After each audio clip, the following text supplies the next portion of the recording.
Merci au Seigneur, que Dieu soit béni, que Dieu soit glorifié. Merci à Dieu pour la grâce de Dieu qui est encore donnée ce soir, de pouvoir passer de la puissance des ténèbres à la puissance de Dieu, de pouvoir à un mot être sauvé, de perdu qu'on était, de sortir des ténèbres et rentrer dans la lumière. Et tout ça, ça s'appelle l'évangile véritable de Dieu. Il n'y a pas d'autre nom pour sauver, il n'y a pas d'autre nom pour guérir, il n'y a pas d'autre nom pour bouleverser une vie. C'est Jésus-Christ de Nazareth. La Bible est claire à ce sujet. Il n'y a pas d'autre moyen d'être sauvé. Et ce n'est pas de bien prier, ce n'est pas de venir à l'église qui sauve. Ce qui sauve, c'est de rencontrer Jésus. On prie parce qu'on l'a connu. On vient à l'église parce qu'on l'a rencontré. Quand on le rencontre, notre vie est bouleversée. Ce soir, Dieu a rendez-vous avec toi. Parce que Dieu savait, connaissait ces moments. Moi, je connaissais que je vais prêcher ce soir il y a que quelques jours. Mais Dieu connaissait depuis l'éternité que ce soir, tu serais assis là où tu es. Dieu ne s'est pas trompé. Il sait vraiment là, la place même où tu es. Ne bouge pas, reste là-bas. Le salut est en train d'arriver vers toi. Et il faut que tu crois fermement dans ça. Le salut est prêt à arriver chez toi. Amen. Je voudrais que nous prions le Seigneur. En arrivant ici, quelqu'un m'a demandé de prier pour un homme qui fait des angoisses, qui ne peut pas venir à la réunion, qui a besoin de la grâce de Dieu à un mot. J'aimerais qu'on prie ensemble pour cette personne qui a besoin de Dieu. Et j'aimerais que vous priez pour moi, que Dieu puisse me bénir. On ferme les yeux. Seigneur notre Dieu, notre Père, et devant ta face, devant ta majesté, parce que sans toi, nous ne pouvons rien faire. Ce n'est pas une parole d'homme qu'il faut. Il faut la parole de Dieu. Amen. Seigneur, ce n'est pas une conviction d'homme qu'il faut. C'est la conviction que donne ta parole. Seigneur, ce n'est pas un sujet humain, c'est un sujet divin que le salut. Et pour ça qu'on fait appel à toi. Te présente cet homme qui a besoin de ta grâce. Amen. Tu vas le visiter là où il est. Tu chasses tout esprit de dépression, toute puissance de ténèbres, tout poids dans sa vie. Tu libères, Seigneur, de ses craintes, de ses tremblements. Au nom de Jésus, ton Fils. Seigneur, oins-moi de ton esprit. Je puisse m'effacer maintenant. Tu prends toute la place. Nous allons libérer ta parole par le ministère. Seigneur, libère le fardeau. Libère la charge à travers le ministère. Et que cette charge ministérielle bouleverse la vie de ceux qui ont besoin de toi. Seigneur, merci pour ta grâce. Merci pour tout ce que tu es. Merci pour ce qui se fera ce soir. Au nom de Jésus, merci Seigneur. Que Dieu soit béni. Que Dieu vous bénisse ce soir. Afin que vous trouviez le Seigneur. Afin que le salut rentre chez toi dans ta maison. Ce soir, aujourd'hui, le salut doit rentrer dans ta maison. Tu n'as plus le temps. Tu n'as plus le temps d'attendre. Le temps est court, le temps est difficile. Dieu va revenir chercher son église. Et la Bible dit, c'est écrit noir sur blanc, que Dieu a fixé un jour par lequel il jugera le monde entier par son Fils Jésus. Je lis avec toi dans le livre des Actes, chapitre 17 et verset 30.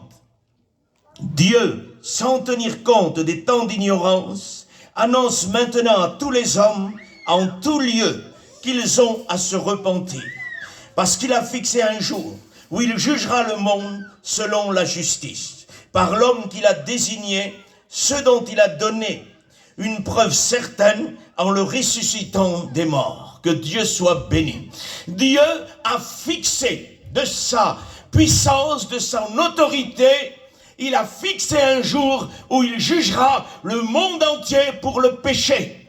Et que Dieu en soit béni pendant que ce jour est en train d'arriver. Parce que ça va arriver. C'est en train d'arriver. Le jour du jugement sur l'humanité entière va bientôt arriver. Et il faut que tu comprennes que le salut que nous te prêchons, c'est une histoire de vie ou de mort. Je suis là ce soir. J'ai accepté l'invitation pour quelle raison ? Parce que tu es en danger et tu as besoin de venir à Dieu. Parce que ne pas connaître Jésus, c'est être en danger. Alors j'ai pas peur de quitter mon chez-soi plusieurs fois par mois parce que les âmes sont en danger et Dieu nous envoie pour transmettre ce que nous avons reçu. Est-ce que tu comprends ça? Mon ami, tu es en danger.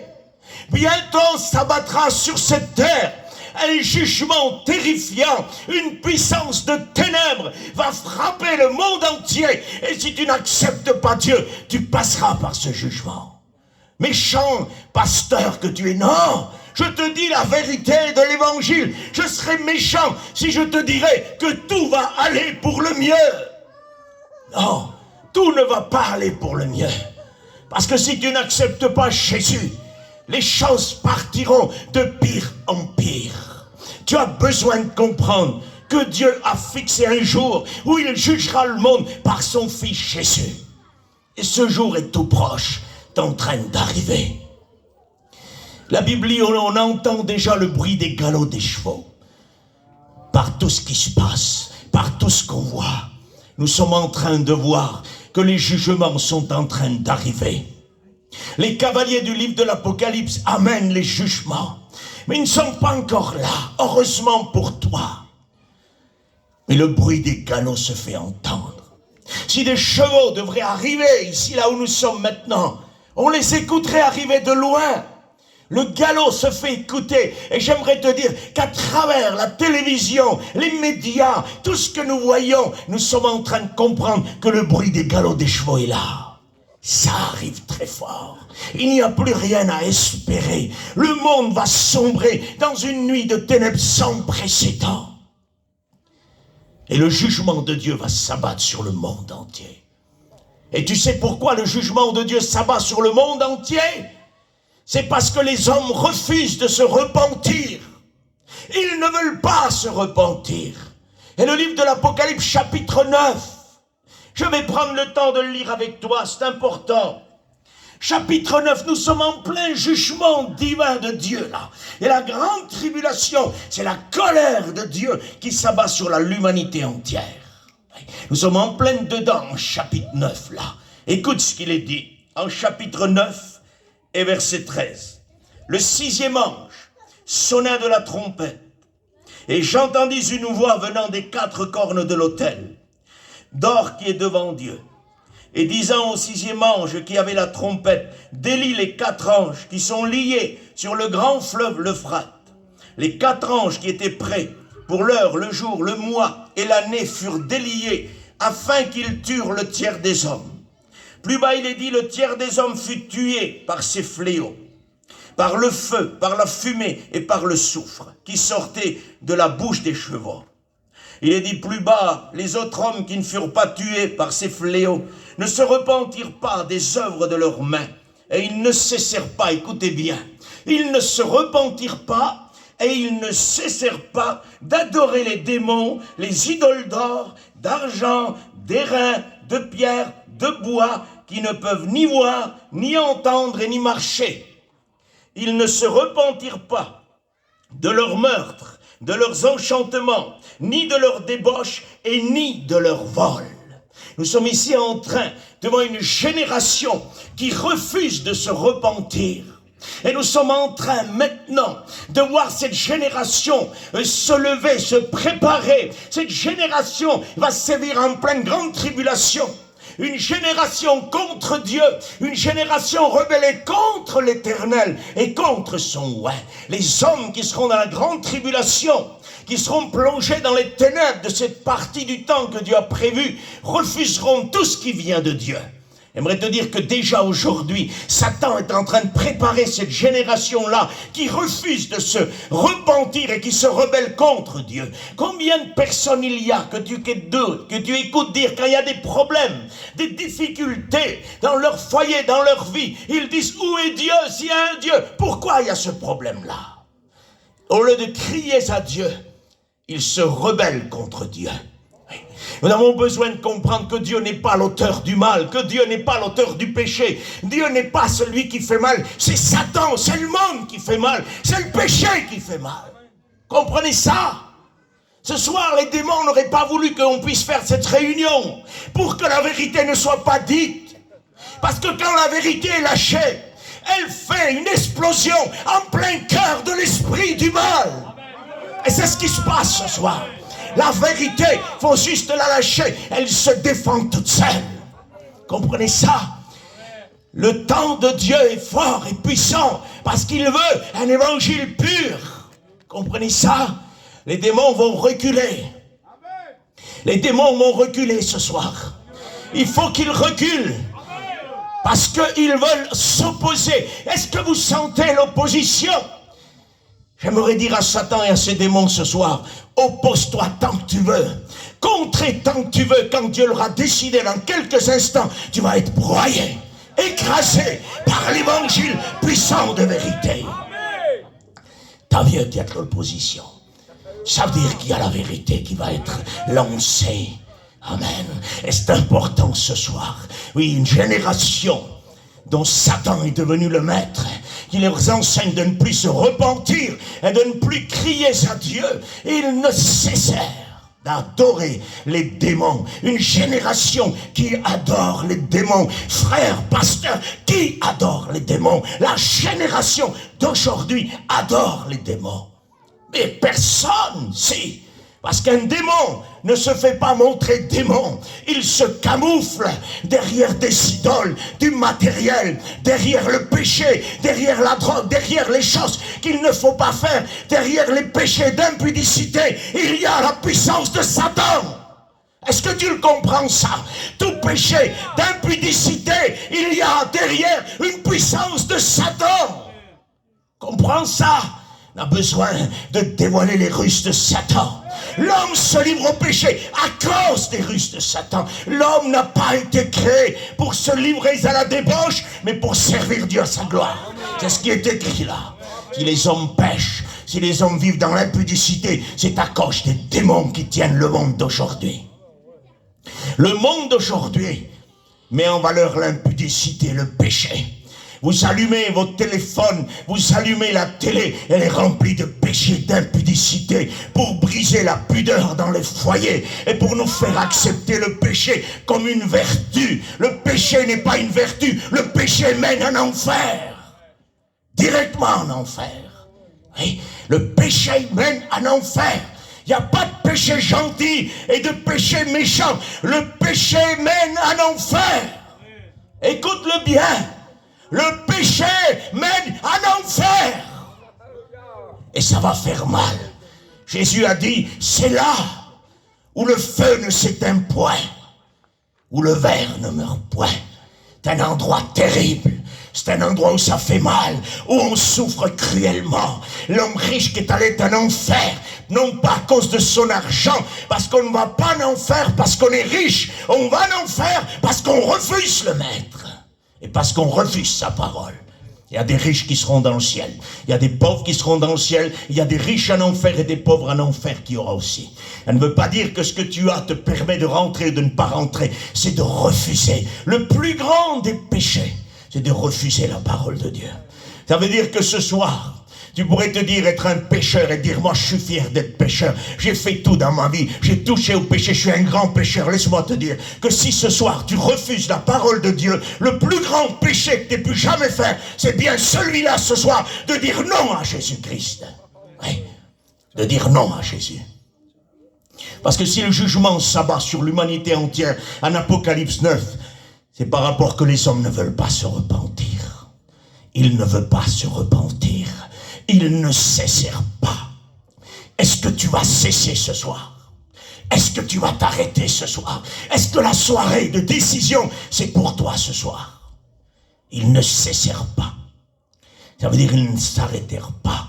Ils continuèrent à pécher. Ils continuaient à adorer les idoles d'argent, d'or. Oui, on peut être amoureux de l'argent. On est capable de tout faire pour recevoir de l'argent. Il y en a dans le monde qui vendent leur âme pour l'argent. Les idoles d'argent, d'or, pour posséder de l'or, des pierres précieuses, de l'argent, on est capable de tout. Un homme livrait sa vie pour l'argent.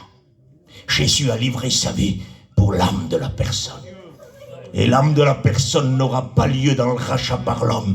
Elle est trop chère. Le seul qui a pu racheter. Job va crier.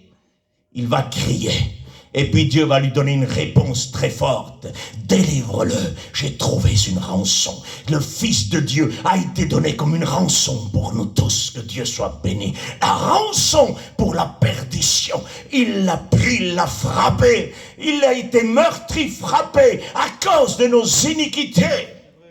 On l'a frappé, humilié, homme de douleur, habitué à la douleur, à cause de toi, à cause de moi.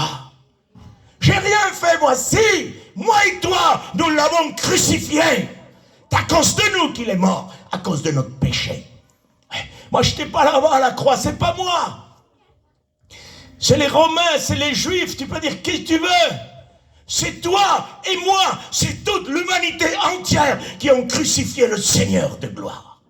Et la Bible dit ici que l'ange sonne de la trompette.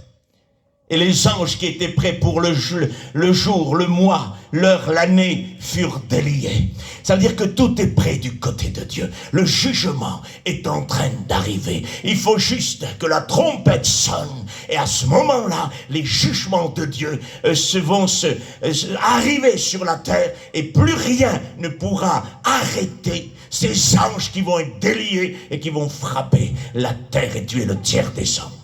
Attention. Attention, le péché amène un enfer. Oui. La Bible dit, l'enfer fait entendre sa voix. J'aimerais te dire que l'enfer a mis ton nom dans sa bouche et il dit, un tel est pour moi. Avant que je sois sauvé, l'enfer disait, fais m'appartient, fais va venir là, fais va venir dans mon sein. Mais le Christ à la croix a marqué mon nom dans le livre de vie et l'enfer a fermé sa bouche. Et ce soir, si tu veux que l'enfer arrête de crier ton nom, prends le nom de Jésus, sauve-toi et tu vas être marqué dans le nom de livre de vie. Amen. Ton nom sera marqué là-bas. La puissance de Satan est écrasée. Il va reculer. Tu vas être libre de l'accepter ou de le refuser. Au nom de Jésus-Christ de Nazareth, la puissance de l'évangile, la croix de Jésus a broyé Satan. Livre de Colossiens 2. Écoute bien, Satan, ce qu'il est écrit à ton sujet. Dieu a dépouillé les principautés, les autorités. Satan lui-même a été dépouillé à Golgotha. Comprenez ça? Ça veut dire qu'il a été écrasé. Il n'a plus aucune autorité. Le Fils de Dieu tient la parole dans sa main, tient la réunion dans sa main, et Satan est sous ses pieds. Amen. Vous le croyez ça? Alors ça peut être la victoire pour ton foyer ce soir. Si tu connaîtrais, pasteur, mon foyer, pas besoin de connaître ton foyer. Je connais le Seigneur que je sers.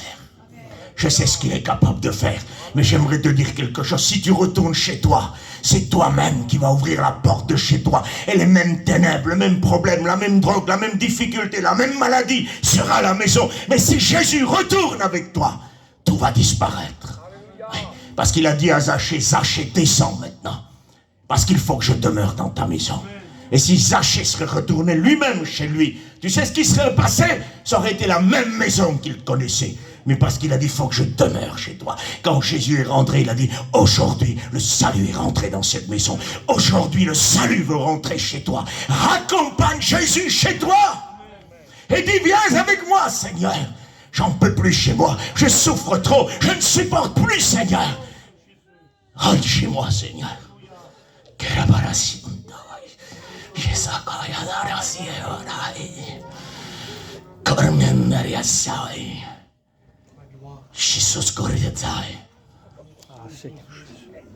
Tu ne peux pas retourner chez toi avec l'esprit de suicide qui te tient. Tu as un esprit de suicide sur toi. Et il faut que ce soir ça se brise. Tu ne peux pas retourner chez toi avec un esprit de suicide. Non! Il faut que ça se brise ce soir. C'est trop difficile pour toi. Tu n'en peux plus. Combien de tentatives tu as fait? Combien de fois tu as essayé et tu n'es pas arrivé? Combien de fois tu as essayé? Combien de fois tu as essayé? 3. C'est ce que déclare le Saint-Esprit. Tu as fait 3 tentatives de suicide. Personne ne le sait. Personne t'a vu. Tu n'as pas réussi. Tu te dis, j'ai pas cette force. Non, Dieu était là. Jésus était là. Il t'a empêché parce qu'il voulait que tu l'écoutes ce soir. Tu comprends ça? Ta vie n'est pas pour le suicide. Dieu a des projets de bénédiction sur toi et non de malheur. Satan, je brise tout esprit de suicide. Je brise tout esprit d'impudicité. Je brise cet esprit de suicide. Au nom de Jésus.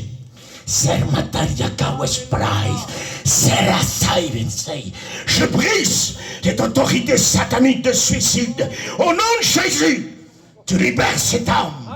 Par l'autorité de l'évangile et l'autorité du ministère. Tu lâches cette âme. Elle appartient à Dieu. Sors ton esprit. Au nom de Jésus. N'aie pas peur. N'aie pas peur. La liberté pour toi, que tu sois assis là ou que tu écoutes de loin, c'est la liberté pour toi. Écoute bien, c'est la liberté pour toi. C'est la liberté pour toi. La gloire, Jésus. Écoute bien, le Saint-Esprit déclare, tu n'es pas assis devant nous, tu es assis chez toi. Et tu écoutes. Ton cœur sanglote. Ton cœur tremble. Repends-toi. Tu as une sortie de secours en Christ. Demande à Dieu de te libérer. Tu n'es pas pour le suicide. Tu es pour la vie. Vie. Vis en Christ. Délivre-toi. Repends-toi. Crie à Dieu. Libère, je t'en supplie. Je t'en supplie. Sors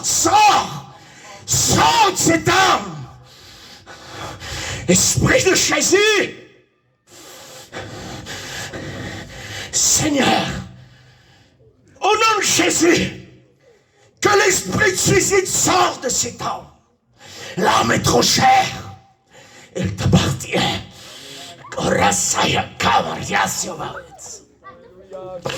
Libère. Tu es un menteur, tu n'as pas de pouvoir. Cette âme est libérée. Tu n'as aucun pouvoir. Colossiens déclare que tu es dépouillé de ta force. Tes esprits de démons, de suicide sont dépouillés. Il vous a traîné en spectacle. Et ce soir, l'évangile te traîne hors de cette maison. Dehors, Satan. Dehors, Satan. Visionne la victoire de la croix. Tourne-toi, Satan. Tourne-toi, Satan. Et regarde le triomphe de la croix. Sors de ce lieu et ne rentre plus.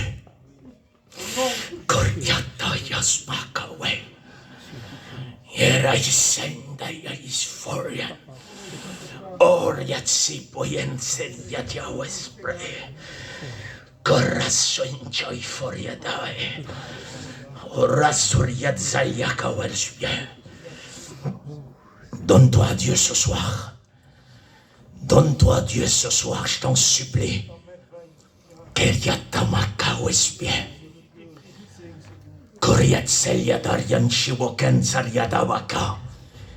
Écoute-moi bien, toi qui es là, qui nous écoutes. Ta vie a sombré dans le péché. Cet esprit d'impudicité te tient. Viens à Dieu avant que ce soit trop tard. Repends-toi.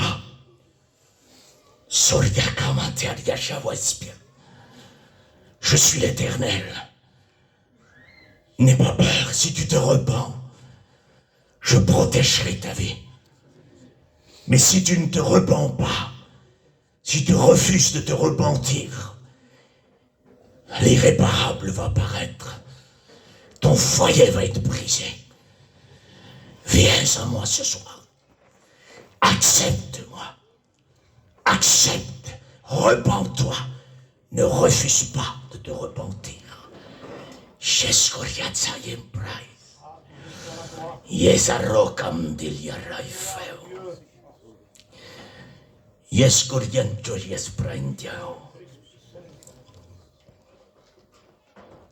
Sörgociam cię Brazilkę orloce. Sunt duchoži. Sunt ducho kerbucito. Sugodisi mandar peravle tutan. Keration tai foriender jetso kam de jesbiao. Sondera senka wespeo. Ora spindaika. Il y a une âme ce soir.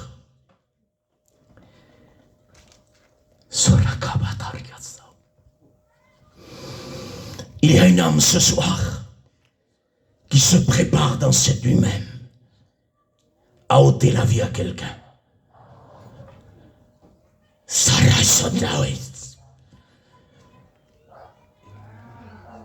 Interromps tes plans. Ne fais pas ça. Arrête. Je redemanderai l'âme de celui qui l'enlève l'âme. Ne fais pas ça. Arrête. Ce que tu as prévu ce soir, personne ne le sait. Il y a 2 personnes et toi 3 qui le savent. Et c'est toi qui dois agir ce soir. Arrête. Arrête. Ne fais pas ça. Repens-toi. Repens-toi. N'écoute pas Satan. Tu as tout préparé. Tout est prêt.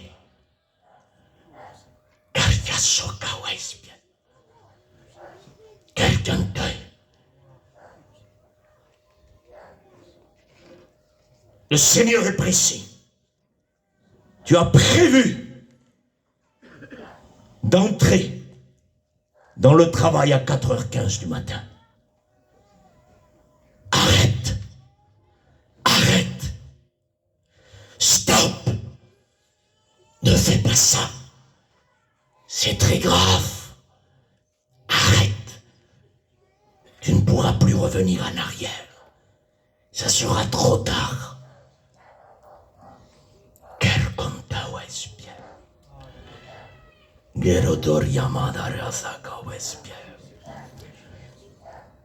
Mes amis, donnez-vous à Dieu ce soir.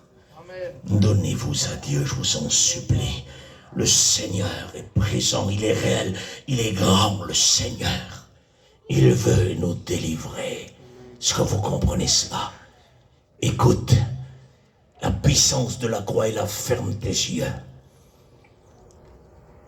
Satan est broyé. Dieu s'occupe de toi maintenant. Est-ce que tu voudrais accepter Jésus dans ton cœur et dire, Seigneur, j'ai peut-être pas tout compris ce soir, mais en tout cas j'ai compris que Jésus veut me sauver, que Jésus m'aime, que Jésus est le sauveur du monde. Est-ce que quelqu'un voudrait dire, je veux lever ma main pour me repentir ce soir? Est-ce que quelqu'un voudrait lever sa main et dire, je veux me repentir, je veux me donner à Dieu? Tu lèves ta main, tu la rabaisses, on va prier le Seigneur. Est-ce qu'il y aurait une personne pour Dieu qui voudrait le faire ce soir? Est-ce que tu voudrais sortir de cet état de ténèbres ce soir et dire, Seigneur, j'ai besoin de toi. Je veux être sauvé. Je veux être sauvé. Je veux être délivré. Qui voudrait le faire? Tu es libre de le faire ou de ne pas le faire. Nous n'allons pas te forcer. Le salut n'est pas à bas prix. Je ne brade pas la croix. Je ne brade pas le sang de l'agneau. Il y a l'engagement de l'homme. Je n'abaisserai jamais le sang de l'agneau. Je ne le brade pas. Tu veux ou tu veux pas. Est-ce que tu veux? Si tu le veux, c'est le salut. C'est la liberté. Si tu ne te repens pas, c'est ta décision à toi. Est-ce que tu le veux? Est-ce que tu veux lever ta main, la rabaisser? C'est à toi de choisir quelques instants. Fais un signe à Dieu, rabaisse ta main, nous allons prier. Tu as envie de le faire, il y a un combat dans ton cœur. Tu as un combat dans ton cœur. Ne permets pas, Satan, de tenir ta vie liée. Qu'est-ce que tu as à perdre en levant ta main? Rien. Tu vas perdre tes ténèbres, ton péché, ta drogue, ton vice, tes passions. Et tu vas gagner la paix, la joie, le salut, le ciel, l'éternité, c'est avec Dieu. Tu ne vas pas perdre, change. Pas du tout. Dernier rappel, est-ce que tu veux lever ta main, accepter Dieu? Quelqu'un veut le faire, lève ta main. Quelqu'un veut le faire peut-être à droite. Est-ce que vous voulez accepter Dieu? Dieu te voit, que Dieu te bénisse. Est-ce qu'il y a quelqu'un d'autre sur mon côté là qui voudrait le faire? Un courageux qui dirait comme celui qui a levé sa main, moi aussi, je voudrais le faire. Soyez courageux, donnez-vous vous-même à Dieu. Est-ce que quelqu'un en face de moi peut être courageux et dire, j'en ai marre, je veux être libre? Est-ce que quelqu'un veut le faire? Dieu te voit. Est-ce qu'il y a quelqu'un d'autre? Il faut que ça se brise, ça. Il y a deux courageux. Vous savez ce qui se passe quand on lève sa main, Satan est broyé. Est-ce qu'il y a une autre personne pour Dieu? Est-ce que tu veux le faire? Est-ce que tu veux le faire? Lève ta main, tu la rabaisses. N'aie pas peur, on ne t'appelle pas devant. C'est entre toi et Dieu. C'est entre toi et le Christ. Libère-toi. Libère-toi. Est-ce que tu veux le faire? Et je prie. Sur mon côté, là, il n'y a plus personne, je vais prier. Est-ce qu'il y a encore quelqu'un qui voudrait le faire? Dieu te voit. Il y a quelqu'un d'autre de ce côté qui voudrait le faire? Vous savez, l'évangile est pur et vrai. Il n'y a pas de manière. Il n'y a pas de théâtre ce soir, pasteur. C'est simple. Moi, je me tourne là, je vous demande, voulez-vous être sauvé? Si quelqu'un veut être sauvé, il lève sa main. Il n'y a plus personne? Demande, il n'y a plus personne, je prie. Est-ce qu'il y a encore quelqu'un? Il n'y a personne? On peut prier. Vous êtes sûr qu'il n'y a personne? N'endurcissez pas vos cœurs. C'est entre vous et Dieu. Majesté, je te prie pour ces mains levées. Je veux te prier aussi pour les cœurs levés, dont la main ne s'est pas levée, mais que le cœur s'est levé à ta parole. Brise la puissance de Satan, du péché, de la perdition. Purifie par ton sang, pardonne par ton nom. Seigneur, tu vois, te demande de les bénir et de les sauver. Seigneur, libère au nom de Jésus. Seigneur, tu vois ces âmes dont tu allais visiter là où ils sont. Tu libères cette âme et je le crois de tout mon cœur. Tu as libéré, tu as brisé l'esprit de suicide. Seigneur, tu freines cette âme qui devait faire l'irréparable ce soir.